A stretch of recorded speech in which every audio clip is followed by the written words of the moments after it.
Good evening, everybody. Hi, it's Jeff from Ayelet Tours.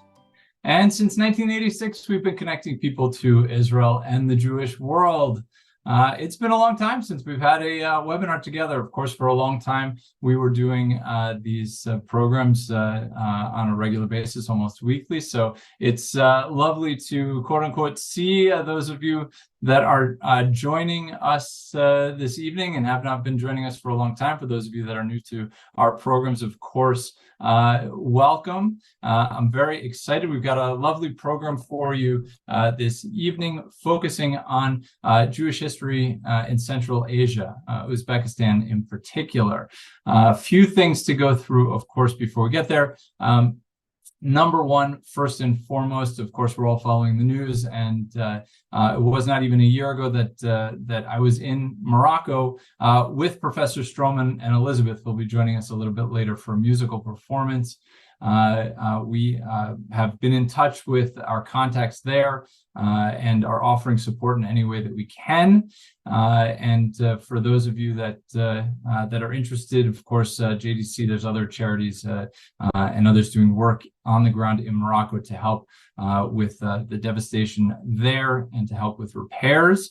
But the one message that everybody I've spoken to in Morocco asks me to please send along is come visit. They are absolutely in Casablanca, in Fez, yes, even in Marrakesh, ready and able to host us there. We have lots of groups coming up to Morocco in the coming year, and so it's actually a very important thing to do to come and continue to support them financially through tourism. So take a look at our website. You can see what sort of trips we have coming up. But number one, sending thoughts and hopes for speedy recovery to everybody in Morocco dealing with what they're dealing with right now.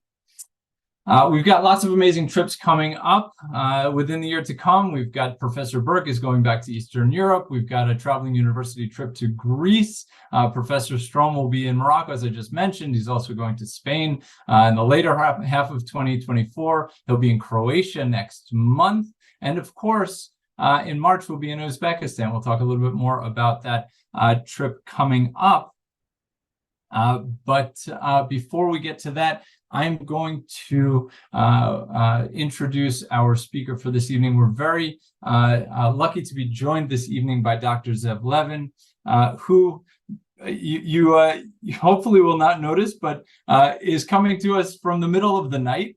He is in Israel, so if you do the translation, you know that it's very, very late there right now. So I'm extremely appreciative to him of his time and for staying up so late to share with us a little bit about Jewish history in Uzbekistan, Bukharan Jewish history. So without further ado, let me introduce Professor, or I should say Dr. Levin, and then turn it over to him for the presentation. By way of agenda or itinerary, you could say, for this evening, we're going to have the presentation. It is recorded. After the presentation, we'll have a little bit of time for Q&A. People will be able to post questions in the Q&A. And after that, if we can figure out the technical part of it, Yael Strom and Elizabeth Schwartz will join us for a little bit of Bukharan Jewish music. Sometimes with Zoom, it's a little finicky with the sound, but we'll see what we can get to this evening. So that is the plan. And so by way of introduction, Dr. Zev Levin is a historian specializing on modern history of Central Asia and the Caucasus. Director of the Research Center of Jews in Central Asia and the Iranian Sphere at the Ben Tzvi Institute in Jerusalem. He received his doctorate from the Department of Middle Eastern and African History in Tel Aviv University. He is an author of Collectivization and Social Engineering, Soviet Administration and the Jews of Uzbekistan, 1917 to 1939. He served as a guest editor of a special issue of East European Jewish Affairs on Jews in the Soviet Union during World War II. He's published numerous articles and edited a few collections that focus on Jews in the Soviet periphery, including Jewish communities in the East in the 19th and 20th centuries, Central Asia, Bukhara, and Afghanistan, and Jewish evacuees and deportees in the Soviet Union. Without further ado, it's my pleasure to introduce Dr. Levin to share with us this evening. Dr. Levin. Hi, good evening to you all. I'm glad to join you with your learning experience to a starting point to your possible journey to Uzbekistan, a part of the world that really have concern parts of my heart and my day-to-day activities. I would like to share a screen and present a short presentation that will focus on this topic. Just a second. Okay. So what I'm going to talk about in the next half an hour or so, it's trying to portray a picture of the Jewish community, or communities should be, of Central Asia, particularly Bukharan Jews, but also Ashkenazi Jews who settled there from the mid-19th centuries. And the background of the presentation, if you can see it now, it's the Jewish cemetery of Tashkent, but any Jewish cemetery of the region will do for this reason, just to portray that Jews are not anymore in the region. They all left following the falling apart of the Soviet Union. Some of them moved to Israel. Some of them moved to the US. If you live in the New York area, you're probably familiar with the community centers of Central Asian or Bukharan Jews in Queens, and Bronx, etc., etc. So once again, when you will come, if you're planning to come to Uzbekistan, don't be surprised. There are only few Jews remained. There are still few active synagogues, but most of them really lack even a minimum of a minyan for their operations, even in the city of Bukhara or Samarkand. Okay, so here is the second slide in a row with the background of the cemetery and portraying the map of Central Asia before the Russian colonization, which arrived to the region in the framework of the great game between Britain and the Russian Empire, trying to divide the Asia between them. Russia advanced from the north and conquered what we know today, the Central Asia region. And the Brits, of course, controlled India, Greater India, which should be divided into Afghanistan, Pakistan later on. But this is the main premises of the Jewish communities in the region who were living in this region for centuries. There are not really point that we can put on the history or Jewish history to say when first the Jews arrived to the region, but we have archaeological findings that put the presence of Jews to Afghanistan and Central Asia region to the 9th and 10th centuries of the Common Era, claiming that they probably predated the arrival of Islam to the region. And they lived in this region for a long time and developed, and those communities flourished and declined depending on the specific conditions on ground and specific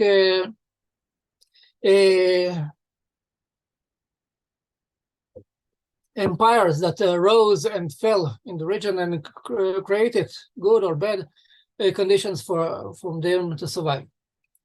Anyhow, if we look at the new history, after the colonization of the region by the Russian Empire and the arrival of the Moderna with it, the photo opportunities, we find very first photographs of the members of the community, all dressed with traditional dresses of the region, not really differentiate between the other local communities, but with only few manners by the hats and by their beards, peot, of course, etc. But most of the fabrics and the clothes were pretty much similar, and also the habitat of the household was pretty much similar to those of the Muslim majority.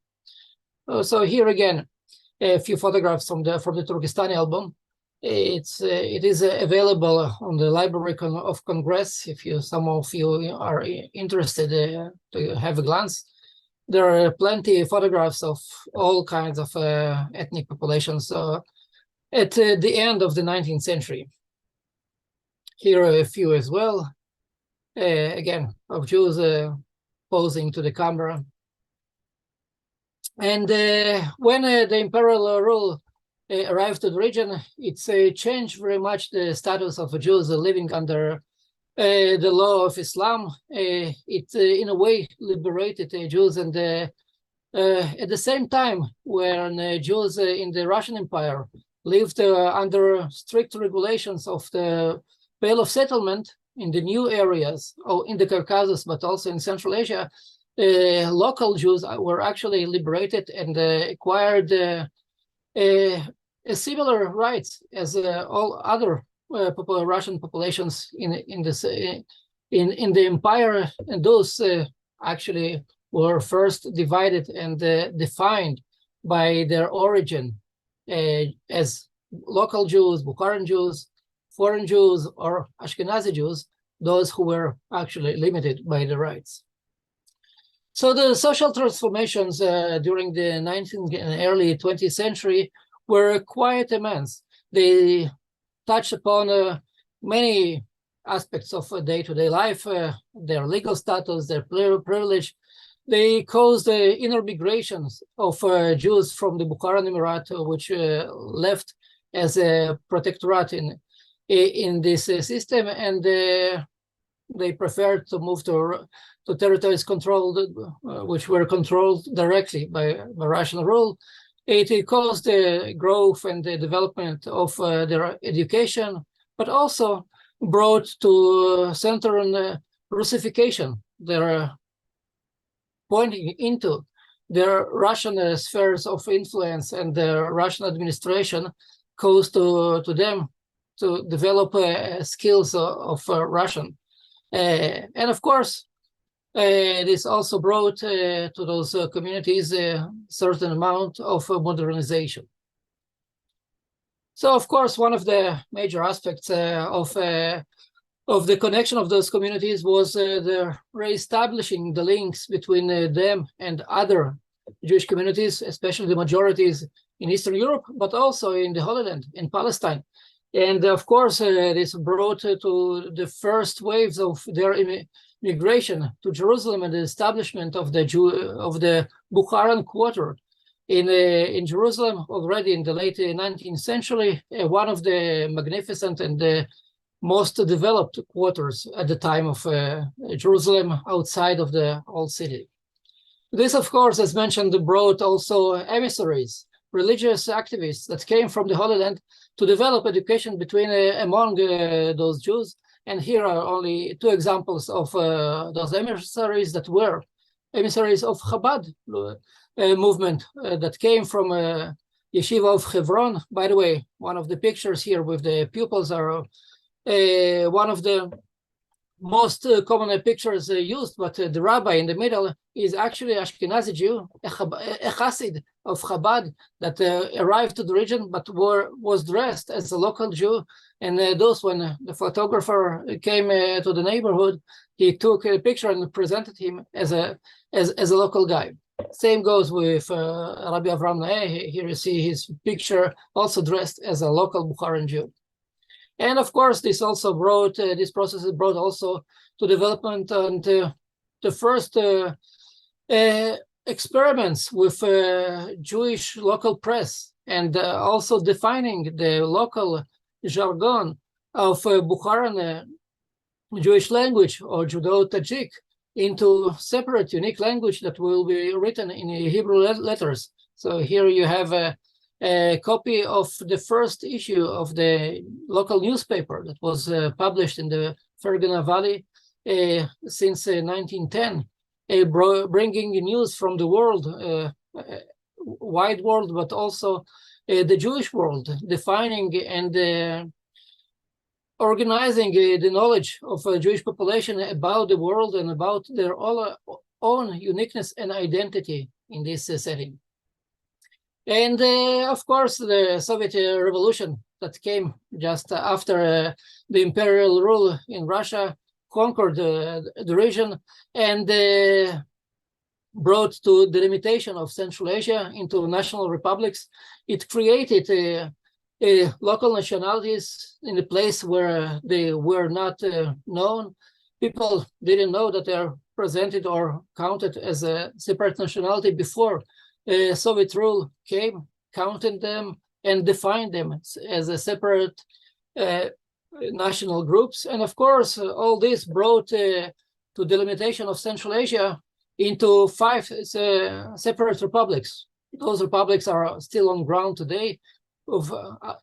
Even after the Soviet Union fell apart, all of them declared their independence, and Uzbekistan, the biggest country by population, not territory, was one of the central ones with the major Jewish population in it, combining the Bukhara and Ashkenazi Jews who settled there even before the Bolshevik Revolution. So the Soviet regime brought into various factors that also very much influenced the Bukharan Jews and local Jewish communities alike. Their object were pointed out into nativization of local administrations in order to bring them into broader cooperation with the new government. They also undertook agrarian reform and allocated land to the poor. They developed and promoted local languages, even invented local script to define each nation as a separate nation in the framework of the Soviet Union, established national schools, established national press, and of course, emancipated the woman. The Jewish population was also in focus of all those actions, and actually in the first national census of the Soviet Union of 1926, the Soviet Union counted 5 different Jewish groups, national Jewish groups within its borders. Those were, of course, Ashkenazi Jews, who defined as separate national group, Bukharan Jews as another separate group, Georgian Jews as another, Caucasian group as another, and also the Karaite were defined as a unique, different national Jewish group. So in the framework of Soviet Uzbekistan, here also local Jews were entitled of integration in local administration, allocation of national land plots to set collective farms for them, set collective national factories that all will be Soviet in their content and national in their form, integration of women and providing them with work outside their households, and development of national culture and education. And if you look at various photographs that were took in the various places throughout Uzbekistan with the Jewish communities, you see pretty much this involvement in various activities that were initiated by the Soviet government. Here you see a gathering in support of Jewish settlement on ground. Here you can see a factory of a shoe repair factory also with Jews, and here you see a school that training boys and girls in the same place with crafts that could be used later on in their work. Here you can also see a workshop of tailors. And of course, women's emancipation was one of the major factors that the Soviet government put a light on, because of the status of women of the East, especially the Muslim women, that all went veiled on the streets. The burning of the veils and the unveiling campaign became one of the main factors that that Soviet government in the mid-20s invested much efforts in. And as a fact, Bukharan Jewish women were also practicing veiling when out of their households. But when the Soviet government asked them to unveil, of course, this didn't contradict with religious rights. They were among the first women who adopted those Soviet policies, because they didn't say that they have to go without any cover of their hair, but only not going with their veils outside. And those women were actually one of the first women activists and presenters of the Soviet ideas among native populations. Here also you can see some factories and of tailors and women in the silk factory. By the way, this silk factory in Samarkand is still functioning, I guess, with the same machines adopted back then in the 20s. And here also you see a class of girls knitting. And of course, issues that are related with health care and hygiene were also very important for the Soviet administration, and the mass education as a fight with illiteracy. So the Soviet schools were very much different from the schools that were present before the revolution. Those were religious schools. Now all were Soviet, where religion had nothing to do with. The classes were combined with boys and girls together, and sports and other civil activities and themes were introduced. So illiteracy rates were very high among local populations in Central Asia, and the Soviet regime actually worked intensively to promote literacy among the youth, but also among the elder population. And in this framework, a huge campaign was organized, encouraging reading and encouraging local press and local languages that first were printed in their original texts, like in Hebrew script or Arabic script, but then transformed into Latin script. Here you can see two versions of Judeo-Tajik printed in the first and the Hebrew script, but then transformed into Latin one. And here you see a ABC book for the killed children, and also lots of titles of Soviet press that were published since the early 20s, first in the Hebrew script, but then introducing, here you see in between the Hebrew script in the title is fading, and the new script of Latin alphabet is appearing. And then, of course, in the 30s, Latin script actually was the only one that was allowed to use in when publishing in the Judeo-Tajik or Judeo-Bukharan language. So here you see various titles of various newspapers that were published in the 20s and in the 30s, all of them dealing with Soviet topics and propaganding the Soviet ideas to the public. And of course, one of the means of the Soviet propaganda was creation of national theater for Bukharan Jews. And here you can see how the troupe that choose for themselves national dress that will differ from national dresses of local people of Central Asia picked what we will call probably a dress of Bedouins, but for them it portrayed a authentic Jewish dress of the time.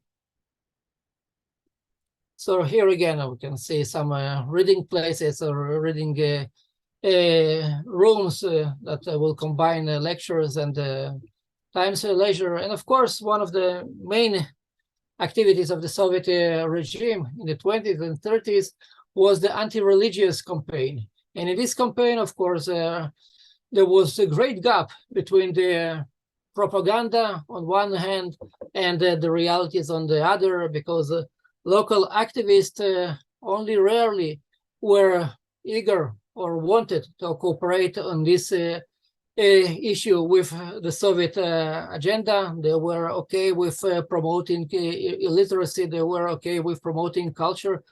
They were okay with promoting the settlement on land or working in Soviet factories. But once it touched their essence of religion, then there were, of course, some huge gaps between declarations and reality. And in this content, I have to say that the Jewish population was not different from the Muslim population of the region, because for them as well, Islam was a core belief and a part of their local culture, not only in practice, but in everyday mean of living.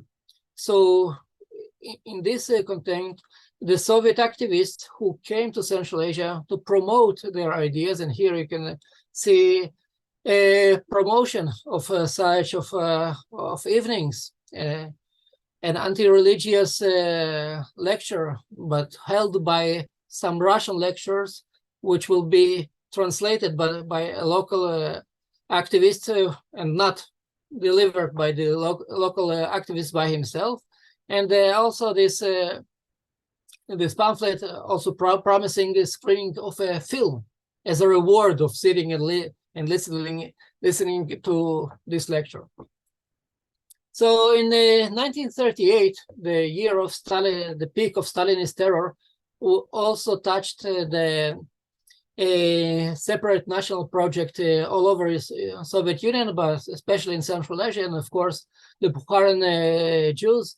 All those initiatives that I mentioned just now of setting the separate schools and separate factories and separate kolkhozes, all those were scrapped down, and the Bukharan Jews were expected to promote their activities in the framework of the titular nationality of Uzbekistan, in Uzbek or in Tajikistan. And because the Tajik language was much closer to the language of Bukharan Jews at that time, many Jews decided to move from Uzbekistan to Tajikistan, because there were a huge demand of literate personnel for government employment, and many of them seen those opportunities as very attractive for them.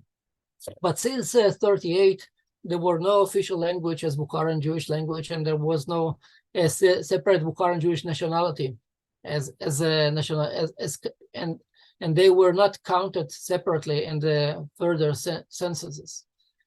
Following the Stalinist terror, there was another tragic events that touched the Soviet Union, and this was, of course, World War II, that brought millions of refugees and evacuees to Central Asia. And of course, the history and the story of those evacuees, it's a very important point in the history of the Jewish people and the Holocaust as a whole. Local populations opened their hearts and their homes during this troubled time and adopted many orphans and many people in need and brought them into their homes. And there is numerous stories about of people who survived, who arrived as refugees from Poland, from western part of the Soviet Union or the Eastern Europe conquered by the Nazis. And they managed to survive in this region. Of course, the history of the Andrus Army and the Tehran children was just a subject of several books published on this subject just recently. To sum up the Russian and the Soviet period of the 19th and the 20th century, it is important to point out that the 19th and 20th century is where breaking points of a definition of Bukharan Jews as a unique idea, a group within the Jewish people. First, as a counter to Ashkenazi Jews, then with defining their all unique traditions and the unique religious conduct, then as being defined in the Soviet Union as unique national group.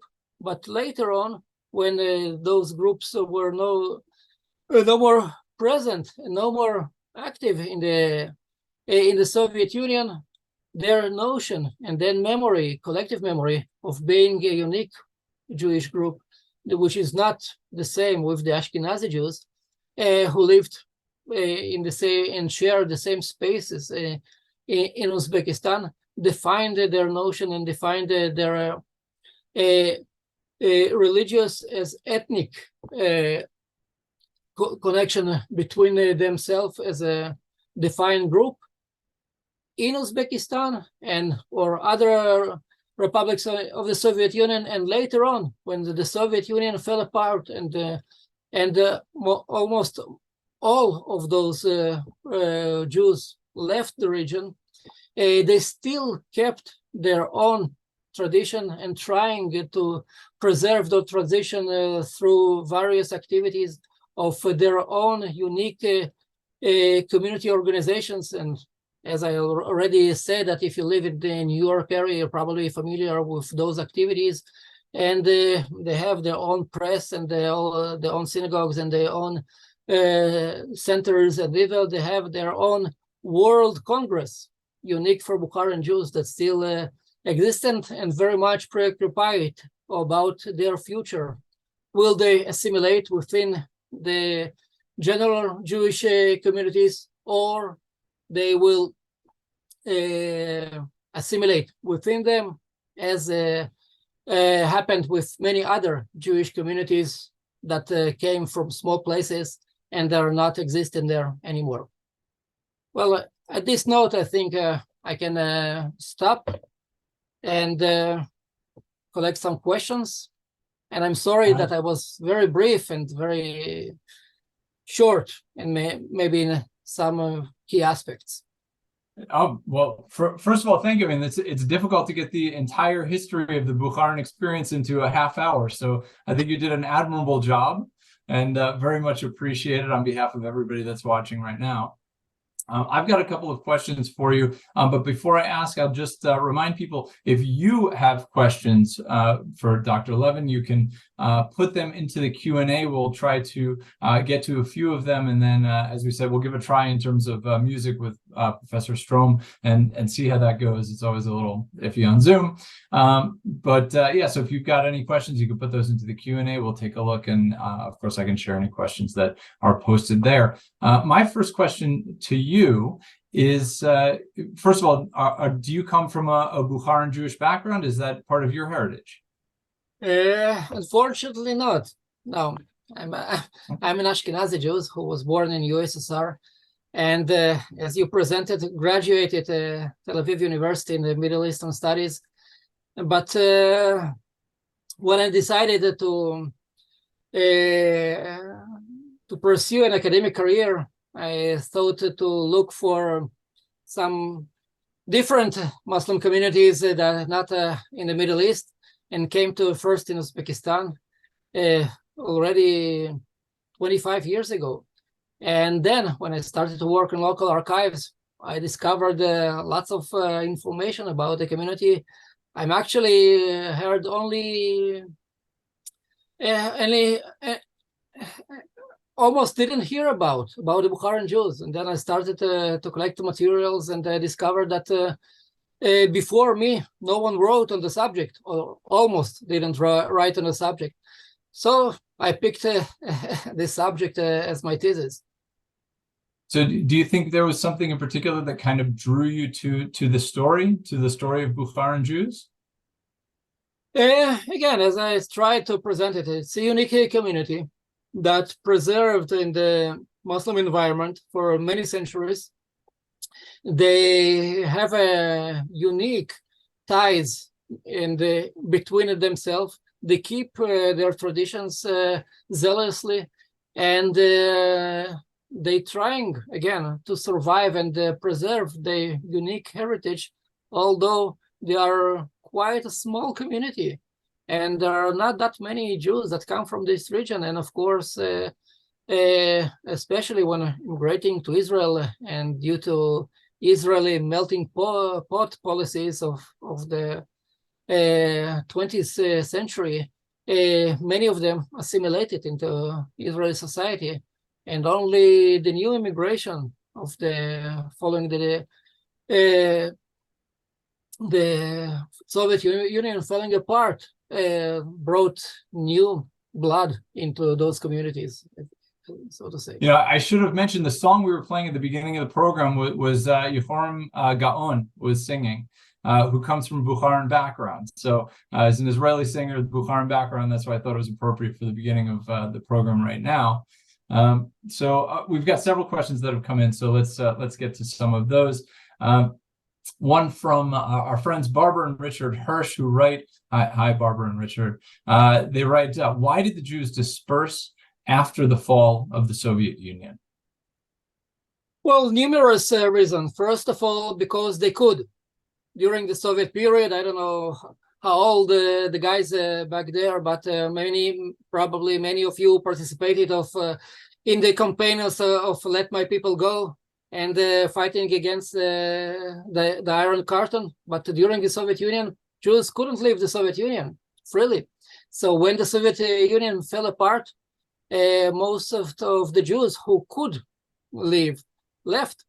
In addition to this, Central Asia suffered from a huge crisis, economical crisis, which also encouraged people to leave and to try to find their homes in new regions. And again, not all of them immigrated to Israel. Many came to the US. Some of them settled in Moscow. Some of them formed communities in Vienna or Hanover. There are Bukharan Jewish communities on those cities, very active ones, actually. So once again, you know, first of all, because they could. Secondly, because there was a political instability and a crisis. And if we speak about Tajikistan in the early 90s, there were a severe civil war going on in this republic, which also drove many, not only Jews, out of it. So just going back a little bit before Stalinism, you know, the Stalinist terror before communism, you know, we do a lot of these programs on different Jewish communities all over the world, and there's certain recurring themes that Jews were very active in merchant trades. You showed several trades that Jews were active in. Would you say the Jewish community was successful economically before those times, that this was a thriving community, or was it more of a kind of a poor peasant class community? Well, it was a combination of those, of course, but they were very rich, and there were some very poor, of course. All in all, we can say that the Russian colonization of the region brought Jews to a unique position of the middleman between the new regime and the local population who didn't like the conquest. Those two made quite a few faster thinking and doing representative of the communities, very rich in not only in Central Asia but in imperial scale. And these were those who built the Jewish neighborhood in Jerusalem, and those were those who established banks and trade with Russia, etc. And actually, there are quite a few research about them. But all in all, we can speak about only fragile of the community representation. And most of the Jews lived in the environment which was not that successful. Okay.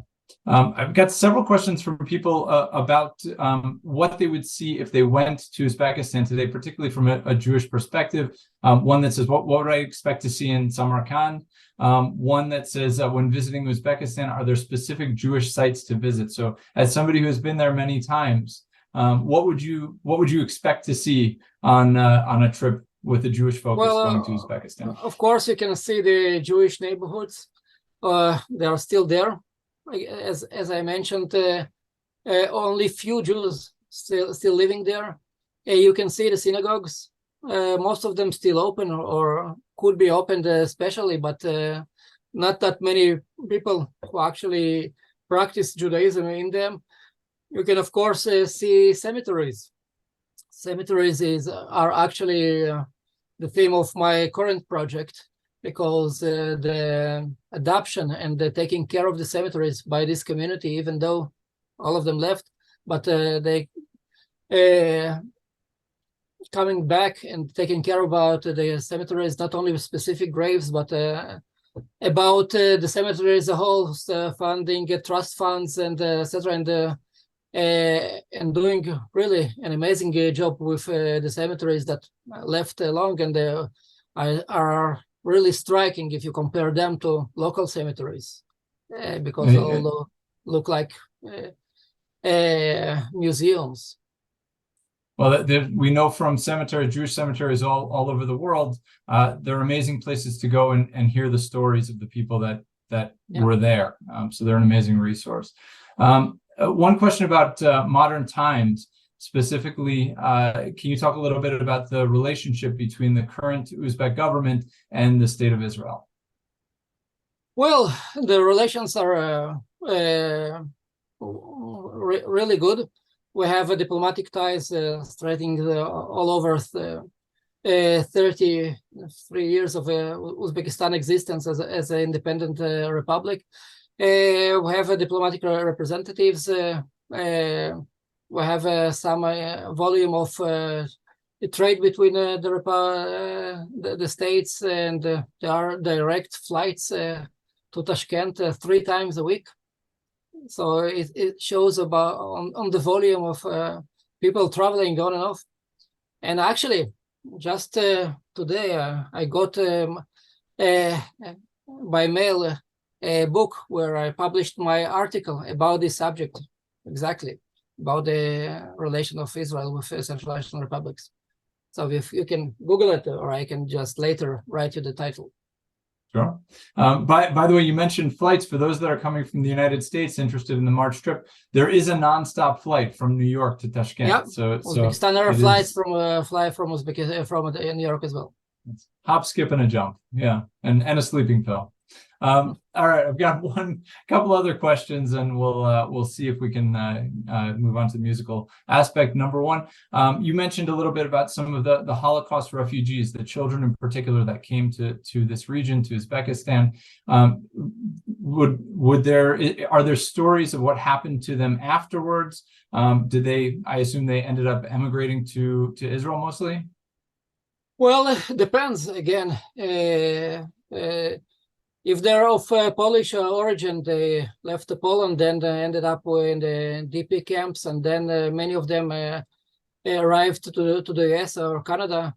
Michal Dekel just published a year ago a book called Tehran Children, titled Tehran Children, and it's just focusing about her family experiences and journey. Within this ordeal, there are numerous testimonies on this subject. Again, most of the surviving Jews from Poland survived in Central Asia, and their testimonies are all over in the Holocaust Museum in Washington, Yad Vashem Museum in Israel, many other locations. In fact, many of them kept silent for many decades. From several reasons, because they were not recognized first as Holocaust victims. Then there was, of course, the felt of personal guilt that they survived while others were perished. But all this during the last decades is rapidly changing. And we have more and more research as coming up, focusing on this issue. All right, so many questions coming in. There's great questions here. Betsy Frank writes in. I got to ask this one. What are special customs and foods that are being preserved by the current Bukharan communities? I assume outside of Uzbekistan. Well, again, there are quite a few foods that are almost similar to the local ones, the Uzbek ones, the oshpelo, the bichak. Again, I can name a list of a menu, but there are Uzbek restaurants in New York or all over the US. So you can go there and ask for, maybe they're run by Jews. There are a few special foods that are related to the holidays or to Shabbat, for example, bakhsh, which is oshpelo, or a rice dish, which is baked within a special kind of material in a water that can cook for long hours during the Saturday and then open and be fresh for Shabbat meal. But again, there are quite few unique ones. It's almost dinner time. You're making me hungry. Yeah. You should make a separate language lecture with samples. So it's always difficult. The lectures that deal with food, you have to make sure you've eaten before. So all right, one more question, then we'll let you go to bed. All right, Thanks. From Robert Reeves, who asks, was Bukhara part of the Silk Road 1,000 years ago, and what role did Jews play there? Well, first of all, I have to disappoint him or other listeners and say that the Silk Road is a fiction. Never been such. Until invented by a German geographer in the 19th century. So there were, of course, trade routes, and there were, of course, traders on those routes. And Jews also played a role in it. And again, we don't have lots of material, but we have accumulating testimonies about Jewish families trading in the region, cross-region, from Afghanistan to Russian-dominated areas, on and back, and to Iran, to India, back and forth. But to assume that all the Jews did the same, or how Jews differed in their trade among the Muslim population, we can't at the moment. So yes, of course, Jews played a role. Major role, I don't know. I can't tell. Again, there were Jewish magnates and millionaires who accumulated their fortune after the Russian conquest of the region. We don't hear about those before that, or at least not about many of those in the Jewish population of the early 19th century. But to say that all the Jews took part on trade, it will be a huge examination, and most of the Jews practiced trade. Okay, all right, fair enough. Okay, Dr. Levin, I thank you so much for the presentation, for staying up so late to join us this evening. I truly appreciate it. And I wish you a good evening, a good shluf, as they say, and a Shana Tova. And yeah, you're welcome to stick around, but if not, I fully understand. I'm sorry. Okay. I'm done. All right, good night. All right, so I'm going to unmute and hopefully unhide Professor Yelstrom here. Let's see. There we go. And as he's coming in here, of course, if people are interested, hold on, I'll put up on the screen just for 1 second. So for those that are interested, the trip with Yale that's going to be coming up with Yale and Elizabeth is this March, as it says there, Uzbekistan Purim in Shushan, March 19th through 29th. There'll be a Purim celebration that's part of it. So all of the details, of course, are on our website. There's a direct link there, but otherwise you can just go to our website, ayelet.com, and get all of the information that you can possibly want to know, unless there's more you want to know, and then give us a call. Okay, so let's see. Yale, I can hear you but cannot see you. Do you know? Are you able to turn your camera on? I am. There we go. The host has asked you to. Okay. Now. There we go. Okay. Here we go. So we know we were practicing a little bit or trying to practice a little bit before. The sound was not so great, but I'm on the phone now, so hopefully. Does that help a little better? Somewhat? Not great. It's not great, but we'll, before you just play something, why don't you tell us a little bit about it? So even if we can't hear it that well, all right, we'll have an idea of what it is. Right, I will tell you. So as Dr. Levin was saying, and he was talking about foods. I mean, how do people maintain a culture, whether it's outside of where they grew up, this being the Bukharan Jews outside of Uzbekistan, outside of Central Asia. One way to maintain a culture is through foods, and hopefully we'll be trying those foods while we travel to these various cities in the country of Uzbekistan. But another way is through music. I'm a violinist. My wife is a vocalist and a baritone ukulelist, and music. What's interesting about Bukhara music, it's really Central Asian music. It was influenced by Tajikistan music, Uzbeki music, Afghani music, Persian music, just like Jews in those regions created their own Judeo-Farsi, really, a Judeo-Persian type of language, sometimes known as Tat, T-A-T. So there's Hebrew mixed with the local type of Farsi languages, those languages there. And so the Jews did the same. They're listening. They have melodies, ancient melodies that came from the Middle East, but they're already incorporating the sounds. So we will play concerts for you of music from that region, as well as music from Eastern Europe. Now you might say, well, why Eastern Europe? Yeah, I thought we're going to Central Asia. Well, that will be one concert because, as you heard from the Dr. Levin, there were many tens of thousands. In fact, we think around 1.6 to 7 million refugees made their way from the warring areas of Eastern Poland, Ukraine, and Belarus, much of them Jews, and they made their way safely, to the credit of the Soviet Union, to the credit of the local Uzbekis, for example, to save the Jews there. And they were there starting as early as 1937. That means the East European Polish Jew up through 47.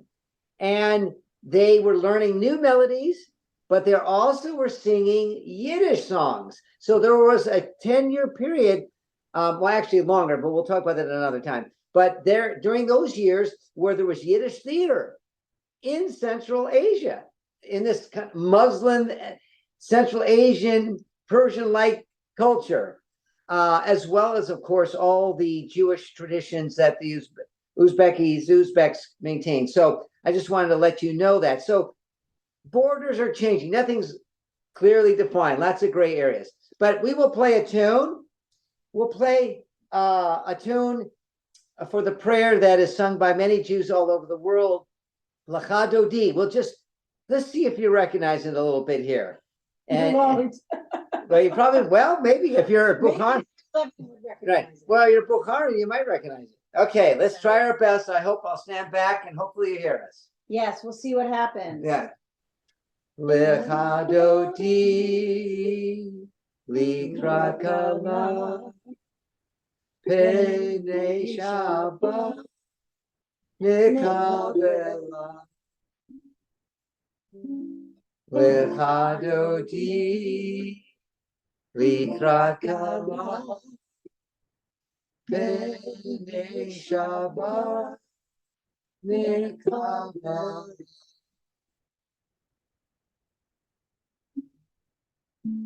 Right, that you can hear a little bit, right?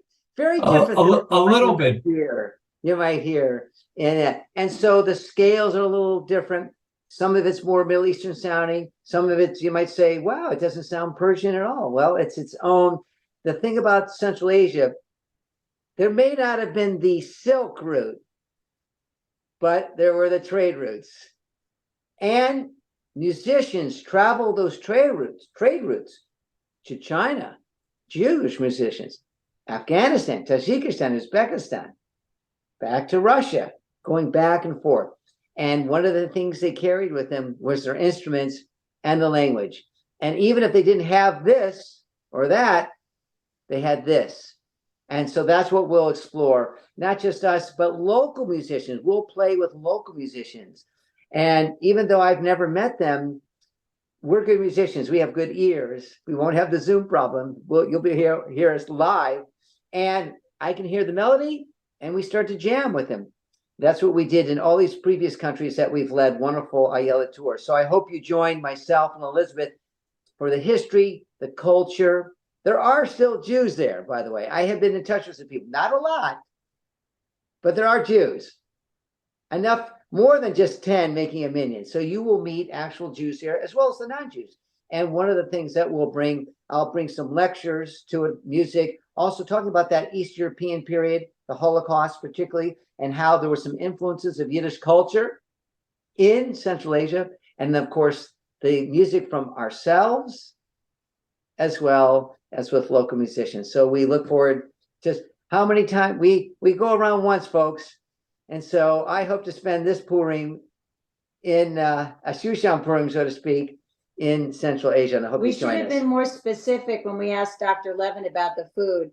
Specifically, I want to know what kind of hamantashen they have. There I you guess go. we're going to find out. Exactly. You're going to have to go to find out. And I could say, having traveled with you guys in Morocco last year, the musical element is something that you simply can't get anywhere else. It adds an element to the trip that's really over and above. And as we know, for some of the WhatsApp conversations going back and forth this week with members of that trip, people are still asking about the musicians that they met along the way there. It's Right. really an incredible aspect to the trip. I'd like to just add real quick, for those who have never heard of us and our band Hot Pastrami, which is fine. We lived many years on the East Coast, New York City, to be exact, but now we live on the beautiful West Coast in San Diego. But we have a new album. You don't have to hold anything. You can just download if you do that on any music platform. You can Pandora, Amazon, Spotify, etc. And you can just put Yale Strom and just put The Wolf and the Lamb. That's the new CD title, The Wolf and the Lamb. Just actually recorded live in a beautiful old synagogue in Czech Republic. But you'll hear us, you'll say, that's the beautiful voice of Elizabeth. And that's Yale's voice. But I couldn't hear from Yale's cell phone. Right. But anyway, so if you'd like to see it for real, you can hear us. We're on a major label called Naxos Arc out of England. And it just dropped actually about 4 weeks ago. So, but we'll see you in person. So we'll get to play a lot of this for you. Absolutely. All right, beautiful. Well, thank you both so much for joining us this evening and for our ongoing partnership with all these trips around the world. To everybody that has joined us this evening, of course, Shana Tova, good and healthy year. May it be filled with travel. And we look forward to sharing more cultural, connective travel experiences with you in the year to come. Thank you, Jeff. Stella. That's right. So, Lashana Tova, or as we add the Ashkenaz, Lashoina Tova, to all those out there, a happy and seasoned, healthy year. We'll see you guys. Thank you, Jeff. Good night, everybody. Absolutely. All the best. Shalom.